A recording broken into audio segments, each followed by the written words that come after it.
¿Cómo están, queridos hermanos? Bienvenidos. Bendiciones para todos.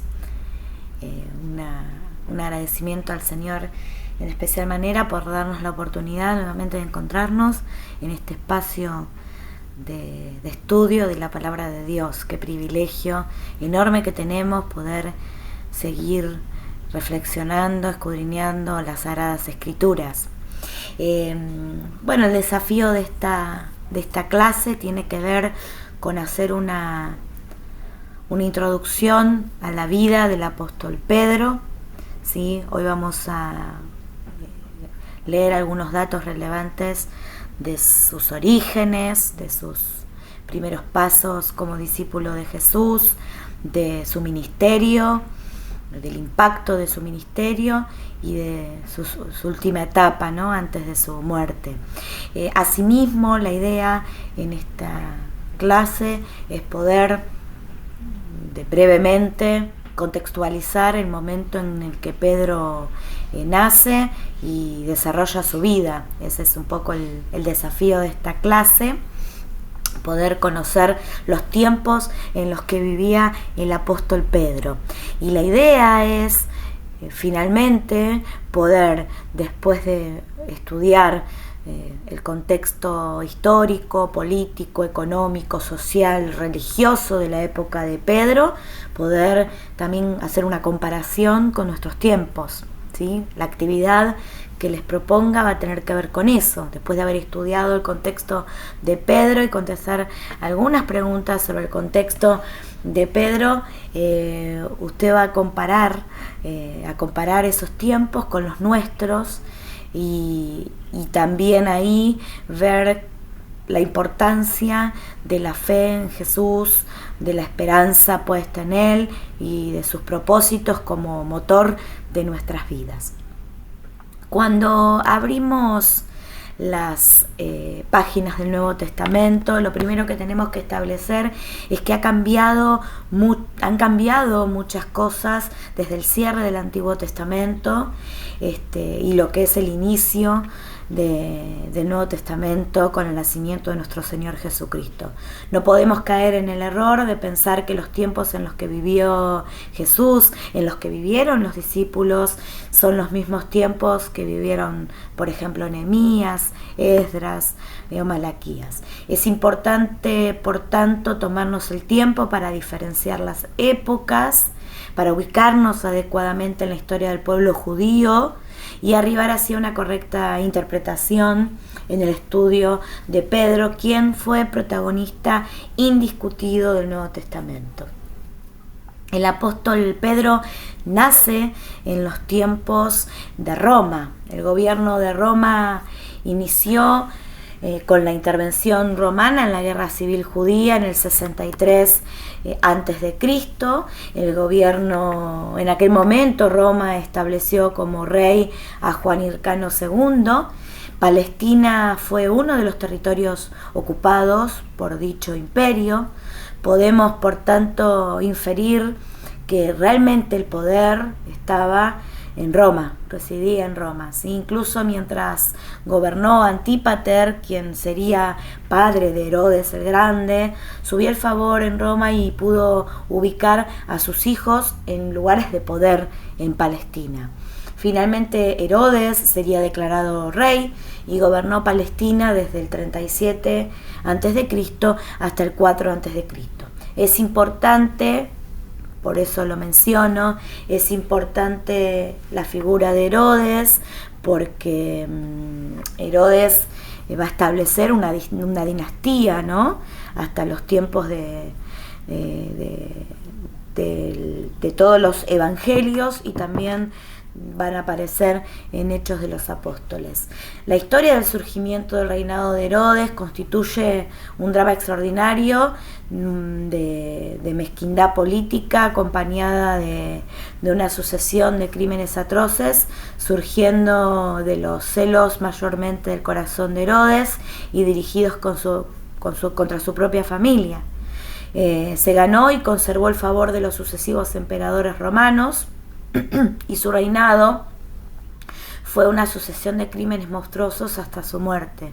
Yo les dejo en la clase Aquí lo van a ver, lo van a poder ver ustedes en esta cronología que abarca todo el periodo intertestamentario, este periodo de 400 años de silencio entre el último libro Malaquías, el último libro del Antiguo Testamento, y el primer libro del Nuevo Testamento, sobre todo para que ustedes vean cómo fueron sucediéndose algunos eventos históricos, no para que esto lo estudien y tampoco profundice mucho más, pero sí para que sepa todos los cambios que hubo en Israel, ¿sí? Hasta los días del Nuevo Testamento. Por otra parte, como les decía recién, el protagonismo que va a tener Herodes en todo esto, y los gobernadores, los distintos gobernadores de esta dinastía herodiana, ¿sí?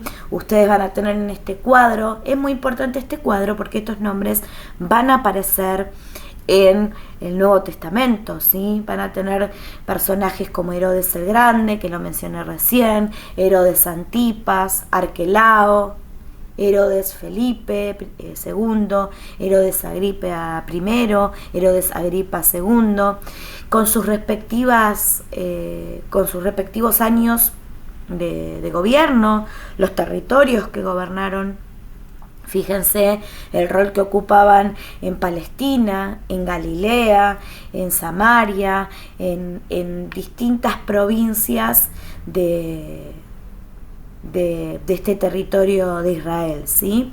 Y a su vez van a tener los textos bíblicos en los cuales estas autoridades que van a representar el poder romano en Palestina, con sus respectivas referencias bíblicas, ¿sí? La familia de Herodes desempeñó un papel importante en los días de Cristo y en la iglesia primitiva.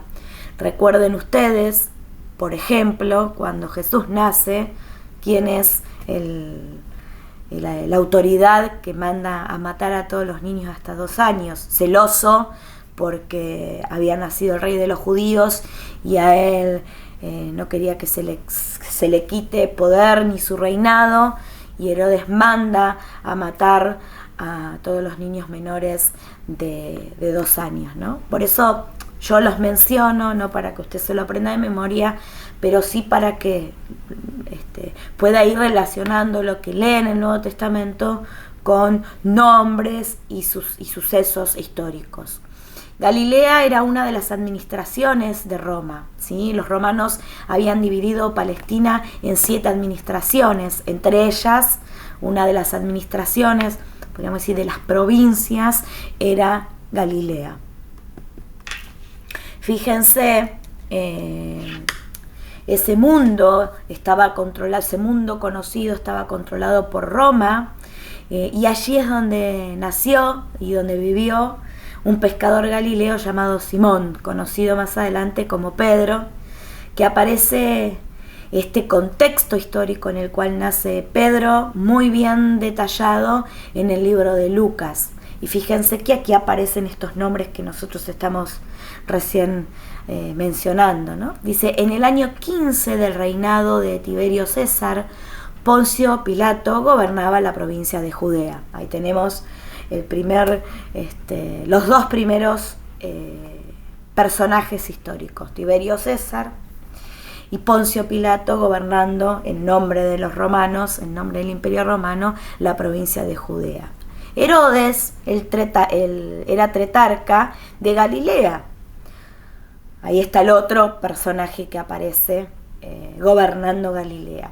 Su hermano Felipe, por eso yo hablaba de la dinastía, del poder de esta dinastía herodiana en esos tiempos. Su hermano Felipe gobernaba la administración Iturea y Traconite y Lisanias en Abilene. Son todos nombres difíciles, pero son todos nombres de administraciones, ¿sí? Gobernadas por estos personajes. Y ahí se suma otra figura más que va a ser importante, que es el sumo sacerdocio, ¿sí? Que ahí lo ejercían Anás y Caifás, que también van a ser protagonistas del Nuevo Testamento. Y el sumo sacerdocio también va a ser protagonista en el Nuevo Testamento porque van a ser las autoridades judías que iban a estar ejerciendo poder en esos territorios, ¿sí? Que ahora lo vamos a ver con más detalle, ¿no? En qué consistían estos lugares de poder.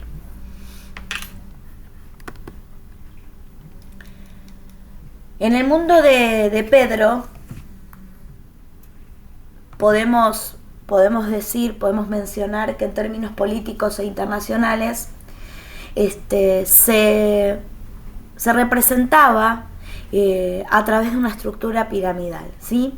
En la cima se encontraba desde hacía casi un siglo, como les decía recién, el poder romano, ejercido en Galilea, por ejemplo, por Poncio Pilato.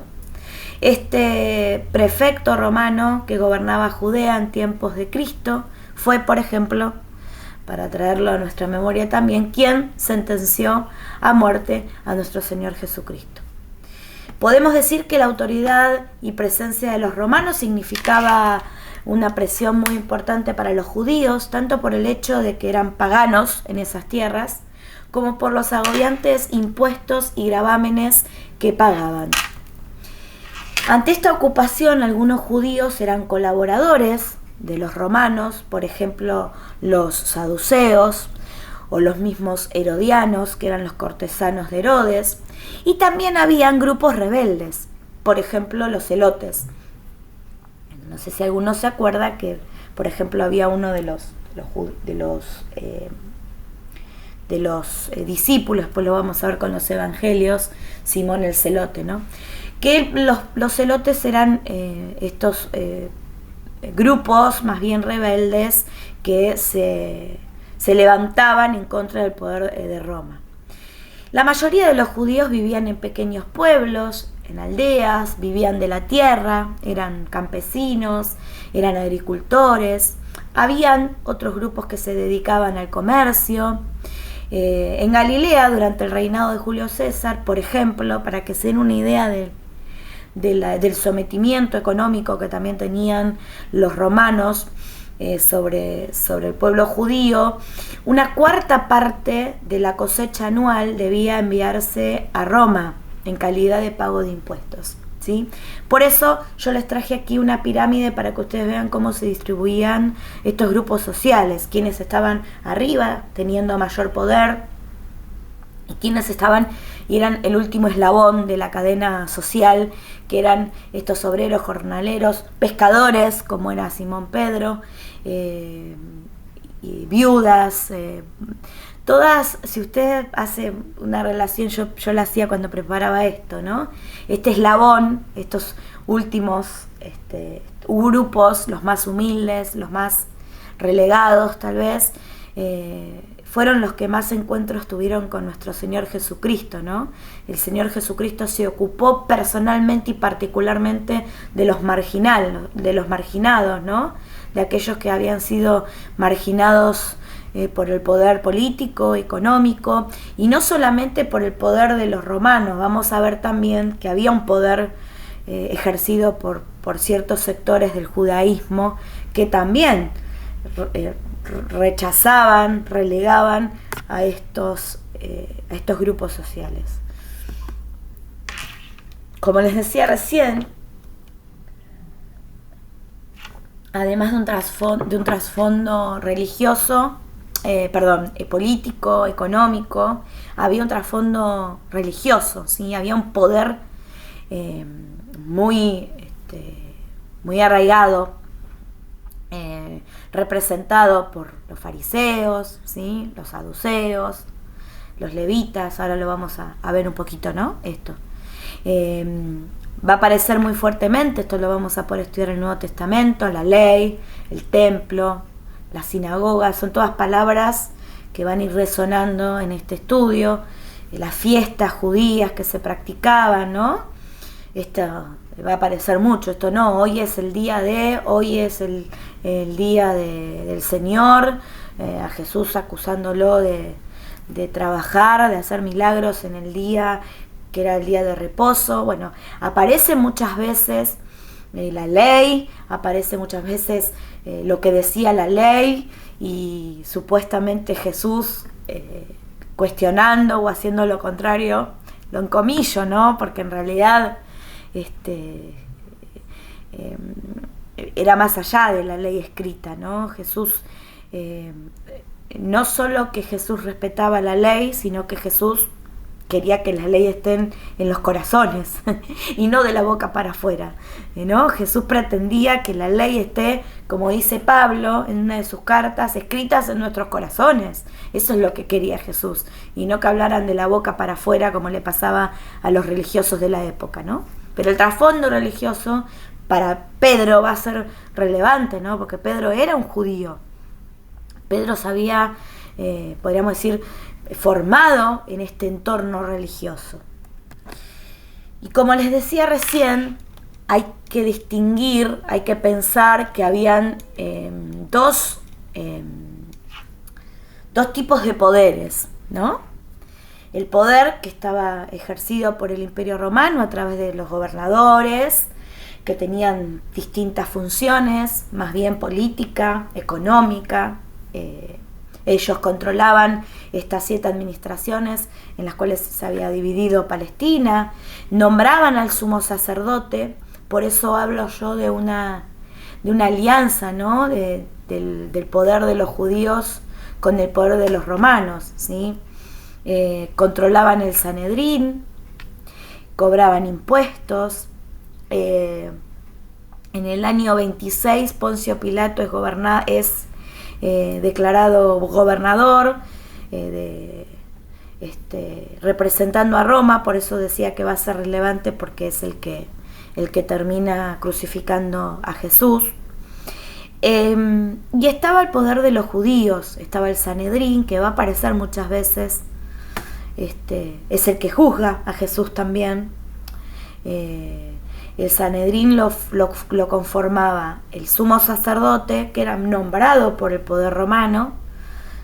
Recién habíamos hablado de Anás y de Caifás, que estuvieron como sumos sacerdotes, Anás entre el 6 y el 15 después de Cristo, Caifás entre el 18 y el 36 después de Cristo, y que fueron, como les decía recién, responsables de la captura y crucifixión de Jesucristo, y también responsables de la posterior persecución de los discípulos.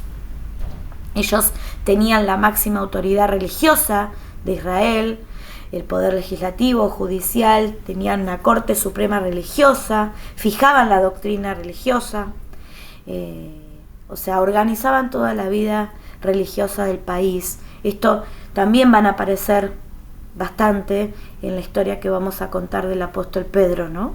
Este poder que tenía mucha presencia, ¿no? Y Jesús se rebela en contra del poder religioso, ¿sí?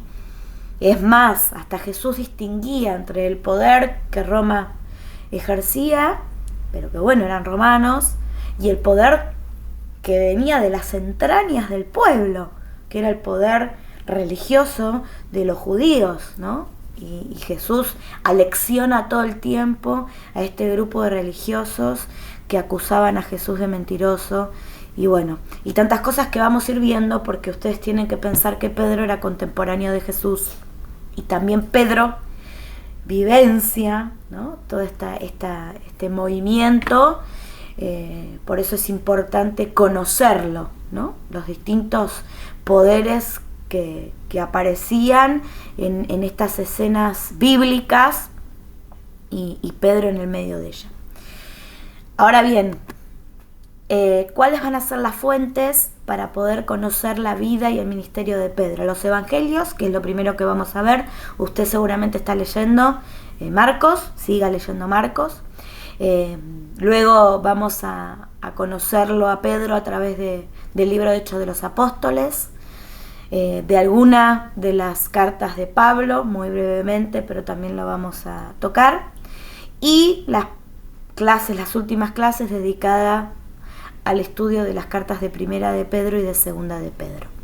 Y para conocer también algunos eslabones de esta historia, vamos a usar libros de historias, ¿no? que hayan registrado la vida del apóstol Pedro.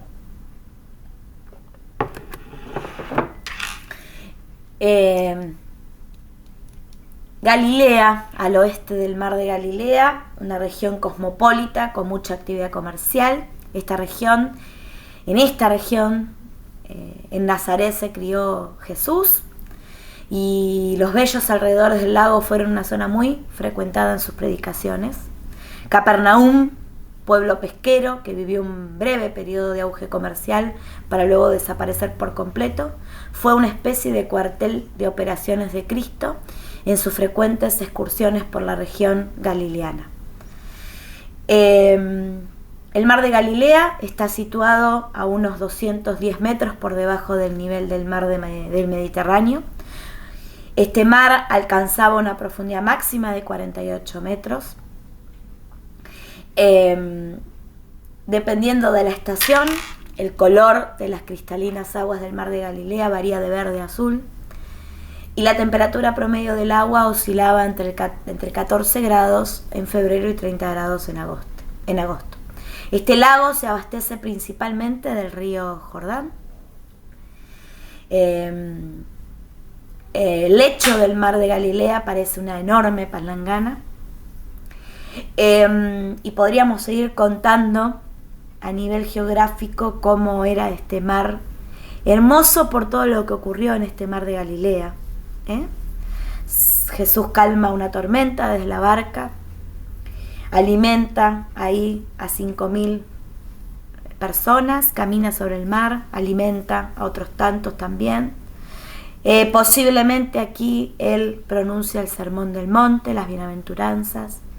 Y en este escenario hermoso, ustedes tienen en la clase una descripción un poco más importante de lo que representa el mar de Galilea, geográficamente y también históricamente. Es donde va a aparecer nuestro personaje en cuestión. Podríamos afirmar que Simón Pedro es uno de los apóstoles de Cristo más conocidos. Se le menciona más veces que a muchos otros en el Nuevo Testamento. Nacido en Betsaida, una ciudad situada al norte del mar de Galilea, cerca de la desembocadura del Jordán. La palabra significa casa o lugar de pesca. Jesús frecuentaba ese lugar. Galilea se había trasladado a Capernaum. Pedro, que era un lugar mejor para la pesca, actividad a la que él se dedicaba. Pedro era hermano de Andrés, era hijo de Jonás, pescador de oficio junto a su hermano, al igual que los discípulos Juan y Jacobo. Fue traído a Cristo al comienzo de su ministerio. Simón era su nombre original, Pedro, roca, Kefas en arameo, Petros en griego, fue el sobrenombre que le dio Jesús por alguna razón que tal vez no nos es posible determinar con certeza. Simón dejó sus barcas de pesca para obedecer el llamado de Jesús y se reunió con el grupo que lo seguía en sus viajes por Galilea. Con frecuencia hablaba en nombre de los 12 apóstoles, de los 12 discípulos, o por lo menos es lo que inferimos por el registro que realizaron los autores bíblicos. Jesús lo coloca en el círculo más íntimo de sus discípulos y tuvo para él especial atención en diversas ocasiones.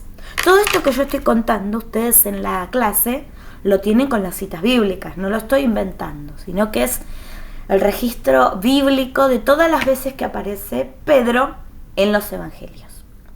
Algunos teólogos lo describen como un hombre impulsivo, vacilante, un tanto egoísta por momentos, rápido en acción y pronto para retroceder.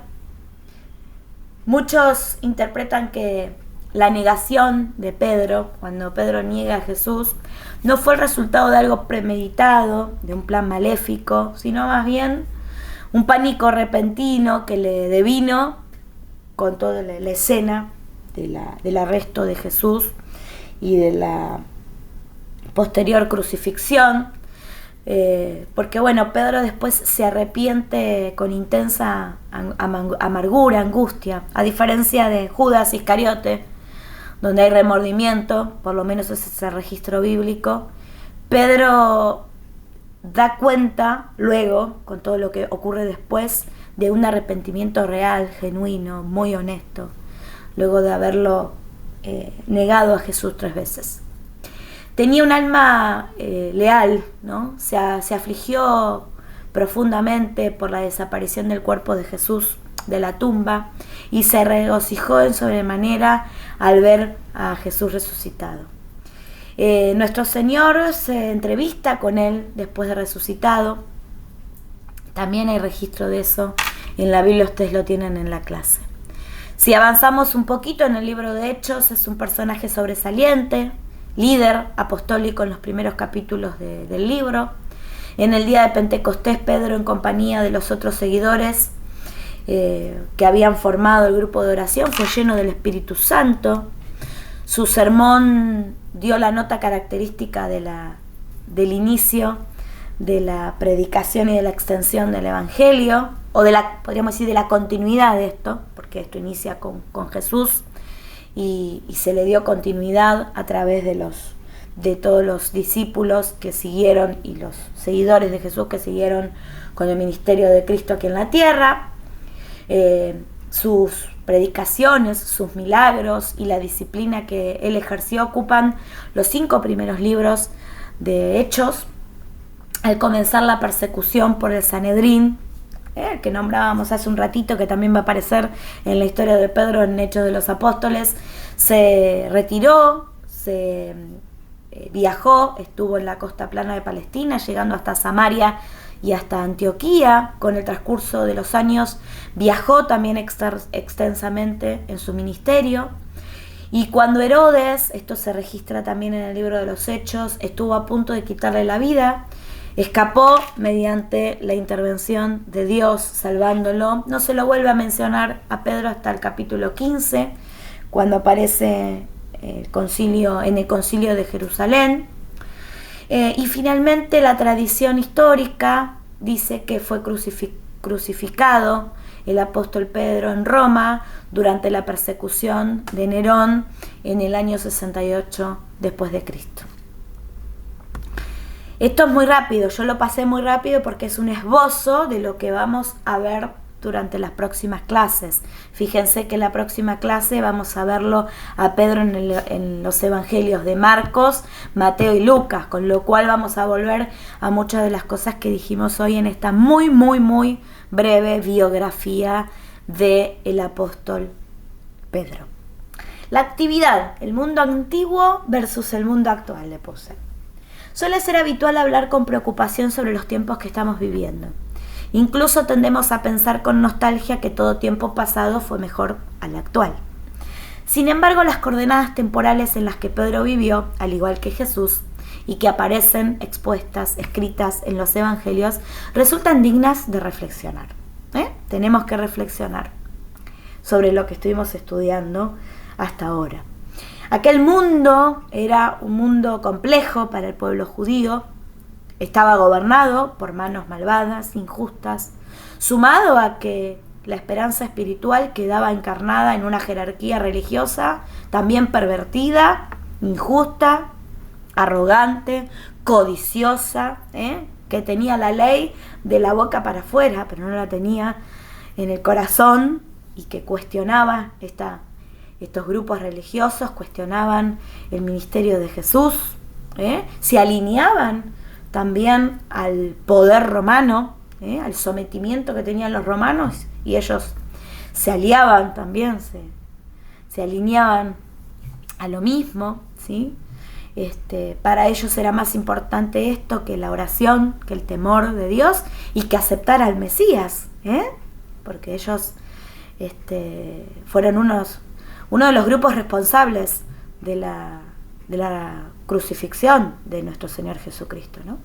En tan poco atractivo contexto, Pedro iba a encontrarse con alguien que cambiaría el curso de su vida.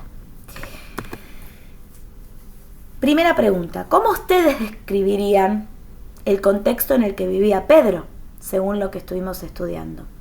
También fíjense que tienen versículos en la Biblia que están escritos en las clases, si a ustedes les viene bien, además de lo que dije yo en la clase, como para poder describir el mundo en el que vivía Pedro, ¿sí? ¿Qué aspectos ustedes consideran que eran los más problemáticos, los más difíciles de afrontar para Pedro? El punto 2. ¿Qué papel tenía esta jerarquía religiosa, estos grupos religiosos en este contexto, ¿no? ¿Cómo influyeron la codicia y el nepotismo en la vida espiritual y social de la época, ¿no? Esto que estaba tan marcado en tantos lugares de la Biblia, en estos grupos religiosos, cómo influían, ¿no? Porque ellos se suponía que se dedicaban a gobernar, a administrar la parte espiritual del pueblo judío, ¿no? Y cómo lo llevaban adelante esto, cómo impactaba todo esto para esta época, ¿no? El punto 3 dice: ¿qué similitudes y diferencias se encuentran ustedes entre ese contexto y el nuestro y la actualidad? ¿Hay algunas igualdades? ¿Hay diferencias? ¿Cuáles? Bueno, me cuentan ustedes, a ver qué opinan. El punto 4, ¿qué papel juegan en todo esto la esperanza, la fe en Jesús y la búsqueda de su propósito en nuestra capacidad para superar las dificultades y desafíos del mundo actual? ¿Por qué es importante la fe, la esperanza puesta en Jesús? El entender, el saber que el propósito de Dios, el propósito en nuestras vidas va a ayudarnos a afrontar los desafíos de este mundo actual, las dificultades que vivimos en este mundo actual. En todo esto pensaba, a mí me venía este versículo a la cabeza, ¿no? Porque los tiempos de Pedro eran tiempos difíciles. Jesús se los dijo, Jesús les dijo a sus discípulos: en el mundo tendréis aflicción.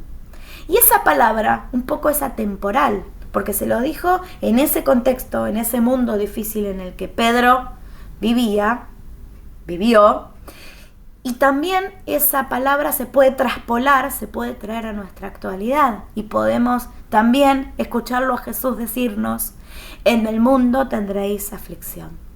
Pero les dijo algo Jesús a sus discípulos: tengan ánimo, confíen.